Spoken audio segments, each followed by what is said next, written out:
2024 টি-20 world কাপে highest run গেটার ও highest wicket taker কারা কারা হতে পারে সেইটা একবার জেনে নেওয়া যাক। কি কারা দেখে নেওয়া যাক যে কারা কারা হায়েস্ট রান গেটার ও কারা কারা হায়েস্ট রান গেটার মানে উইকেট টেকার হতে পারে।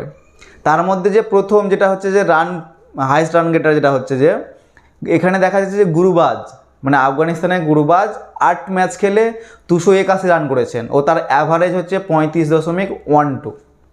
মানে এইটা হচ্ছে গুরবাজের, আফগানিস্তানের ওপেনার গুরবাজ। ও তারপরে মানে অস্ট্রেলিয়ার হেড 7 ম্যাচ খেলে 255 রান করেছেন, যার মানে অ্যাভারেজ হচ্ছে 42.5।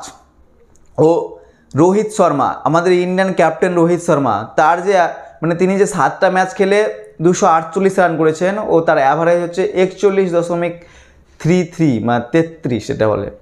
কিন্তু এইখানে যা বোঝা যাচ্ছে যে রোহিত শর্মা যদি তার হাতে কিন্তু আরেকটা ম্যাচ আছে, তিনি যদি তার হাতে যেই ম্যাচটা ফাইনাল ম্যাচ আছে সেই ম্যাচে তিনি যদি 40 থেকে 50 রানটা করে দেয় বা 35 এইরকম একটা কিছু যদি রান তিনি করে দিতে পারেন, তাহলে কিন্তু তিনি এই 2024 ওয়ার্ল্ড কাপের হায়েস্ট রান গেটার হয়ে যাবেন রোহিত শর্মা।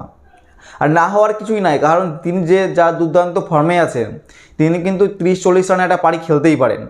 তো তিনি যদি 30-40 রানে একটা পারি খেলেন তাহলে কিন্তু তিনি রানে ফার্স্ট হয়ে যাবেন এই 2024 টি-20 ওয়ার্ল্ড কাপে। ও তারপরে যে রোহিত শর্মার পরে জাদরান, আফগানিস্তানের আবার একটা দ্বিতীয় ওপেনার জাদরান 8 ম্যাচ খেলে 231 রান ও তার অ্যাভারেজ হলো 28.88। ও নিকলাস পুরান ওয়েস্ট ইন্ডিজ, তিনিও 7 ম্যাচ খেলে 228 রান করে তারও অ্যাভারেজ হলো 38.00। ও তারপরে যে ইংল্যান্ডের জস বাটলার রয়েছে, জস বাটলার 8 ম্যাচ খেলে 214 রান ও তার অ্যাভারেজ হচ্ছে 42.80। তো এইখানে যা বোঝা যাচ্ছে ও লাস্টে যা রয়েছে সূর্য কুমার যাদবের 7 ম্যাচ খেলে 196 রান, তার অ্যাভারেজ হলো 32.67। কিন্তু সূর্য কুমার হয়তো রানে ফার্স্ট হতে পারবে না, কারণ তার অনেক রানের ব্যবধান, তিনি হয়তো 150 রানের ব্যবধান তিনি হতে পারবে না। কিন্তু আমাদের যে ক্যাপ্টেন রোহিত শর্মা, তিনি যা দুর্দান্ত ফর্মে রয়েছেন ও তিনি কিন্তু রানে ফার্স্ট এবার টি-20 ওয়ার্ল্ড কাপ হয়ে যেতে পারে। ও বলারদের মধ্যে দেখলে হায়েস্ট উইকেট গেটার যারা আছেন উইকেট টেকারগুলো, তার মধ্যে ফজল হক ফারুকি, সেও আফগানিস্তানের ফাস্ট বলার, প্রাইম বল যাকে বলা হয়, তিনিও 8 ম্যাচ খেলে 17 উইকেট নিয়েছেন, তার অ্যাভারেজ হলো 9.49। এটা তার অ্যাভারেজ ফজল হক ফারুকি, মানে 8 ম্যাচ খেলে 17 উইকেট। ও আমাদের ইন্ডিয়ান বলার আর্শদীপ সিং 7 ম্যাচ খেলে 15 উইকেট, তার অ্যাভারেজ হচ্ছে যে 13.00।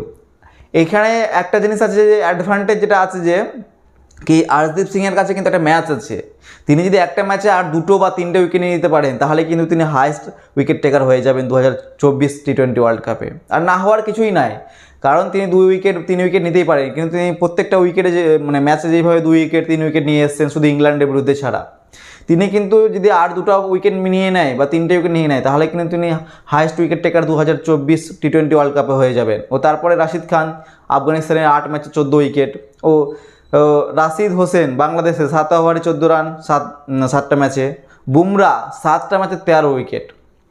এইখানে কিন্তু একটা ভাবার বিষয় কি বুমরা কিন্তু হয়তো উইকেটে হায়েস্ট যেতে নাও পারে, কারণ তিনি 7টা ম্যাচে 13 উইকেট, তার যে ফার্স্ট উইকেটের সাথে ব্যবধান 4 উইকেটের, সেই 4টা উইকেট অনেকটা টাফ বা ডিফিকাল্ট। কিন্তু বুমরার পক্ষে কোনো এটা ডিফিকাল্ট বলে কিছু নাই। বুমরার এটা যেহেতু বুমরাও হতে পারে, যদি তিনি 4টা বা 5টা উইকেট নিয়ে নেয় তাহলে বুমরাও কিন্তু উইকেটে 2024 টি-20 ওয়ার্ল্ড কাপে হায়েস্ট উইকেট টেকার হতে পারে। তারপরে নোকিয়া, তিনি 8 ম্যাচে 13 উইকেট। এই যে উইকেট বা রানের ব্যবধান, সেইখানে কিন্তু আমাদের অ্যাডভান্টেজ আছে কি আমাদের রানে ফার্স্টও হতে পারে ও উইকেটেও ফার্স্ট হতে পারে। রানে ফার্স্ট কিন্তু রোহিত শর্মা হতে পারে। রোহিত শর্মা যদি তার এই 30 থেকে 35 রানের একটা ইনিংস ফাইনাল ম্যাচে খেলে দেয়, তাহলে যেইভাবে রোহিত শর্মার পক্ষে অ্যাডভান্টেজ ও টিম ইন্ডিয়ার পক্ষেও কিন্তু একটা অ্যাডভান্টেজ থাকবে রোহিত শর্মা খেললে। কারণ রোহিত শর্মা যদি খেলে তাহলে টিম ইন্ডিয়াকে একটা যে দুর্দান্ত শুরুয়াত দেওয়া হয় সেই শুরুয়াতটাও কিন্তু হবে। ও রোহিত শর্মাও রানে কিন্তু এই 2024 টি-20 ওয়ার্ল্ড কাপে ফার্স্ট হয়ে দাঁড়াবে, ও হায়েস্ট রান গেটার হবে। ও মানে আর্শদীপ সিং যদি উইকেট নেয় 2-3 উইকেট, তাহলে কিন্তু আর্শদীপ সিংও 2024 ওয়ার্ল্ড কাপে হায়েস্ট উইকেট টেকার হয়ে যাবে। ও তিনি যদি উইকেট নেয় তাহলে ইন্ডিয়া কিন্তু ম্যাচ জিতাটা শিথিল হয়ে যাবে ও ইন্ডিয়া টি-20 ওয়ার্ল্ড কাপ হাতে অবশ্যই জয়ী হয়ে আসবে।